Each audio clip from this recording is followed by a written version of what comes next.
What's up, everyone? Fanboys Unleashed, bringing you another review. This one is for Maleficent, the latest movie from Disney, which is basically a live-action retelling of the villain from Sleeping Beauty. And it stars Angelina Jolie and Sharlto Copley and some other people. And basically, it's a different take on the story of Maleficent. It's kind of the origin story.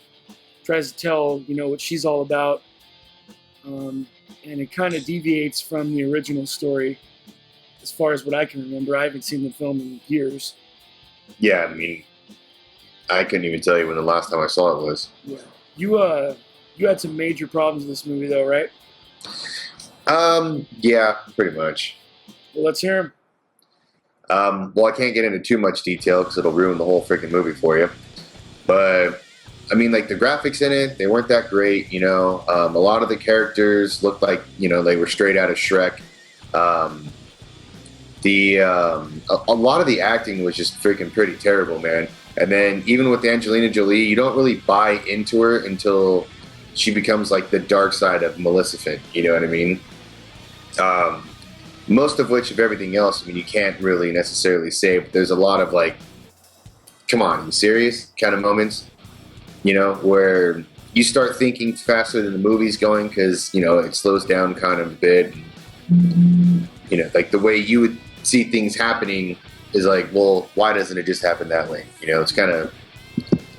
I didn't have a problem with Jolie's performance. I thought she was good in the role. The person that I felt let down from this film, and I'm a big Sharlto Copley fan, but I thought he was kind of terrible in this. He was really terrible. And to your point about the CGI, there's some scenes I like the atmosphere scenes that showing the nature and things like that. I didn't mind those scenes, but the characters looked really bad. They were really overdone, not believable.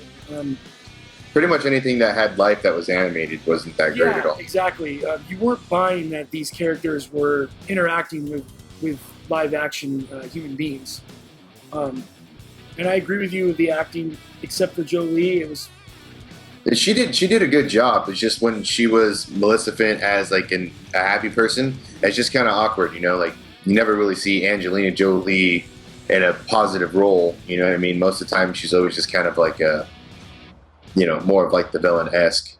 The fairy godmothers were really bad. They were like Three Stooge-like. Yeah. And here's the thing. This is what I didn't like about the film. It builds to this moment where everything starts to be kind of dark, and you're seeing Maleficent being this villain that you know her for like a moment in the film. And then the rest of the film, they kind of have like slapdick humor thrown in there. And all of a sudden, she's not so much a villain anymore. She's something different, which you're not on board with, and it's not going in tow with what you know. You know what I mean? It's completely deviating from the source material, and as fanboys, we hate that kind of shit, and I hated it. Yeah, so I mean, you can understand, because I mean, I talked to you before the review with the issues that I had with the climax of the film. Right. You know what I mean? Like, you can kind of see where I was going on with that, but I mean, obviously our viewers don't know what the hell we're talking about right now. So I mean, that's something that you guys, the viewers, have to see for yourself. And then they shoehorn some things in there, like there's a prince at one point that they just threw him in there to have a prince. Some elements they just try to sprinkle in to make you think that they're following the storyline, but they're not. And a lot of the scenes just jump from scene to scene. I mean, it's only an hour and a half, and it doesn't give you enough time to sink in for what's really going on in the film. So, I thought this movie might be pretty good. I wasn't, dreading seeing it, and it's a letdown for me. So I'm giving it a 5. For me, I was kind of going into this with higher expectations. You know, I was thinking, hey, you know, Angela Maleficent, like, she looks great, you know, and I mean, how could you possibly go wrong with this? And with a lot of the acting in this film and a lot of the CG from those characters, the issue with the climax of the film, as I was saying, you know, I mean, there was not enough to pull away that was positive about this film, you know, and I don't know. I just didn't enjoy it as much as I thought I would, and I too going with a 5.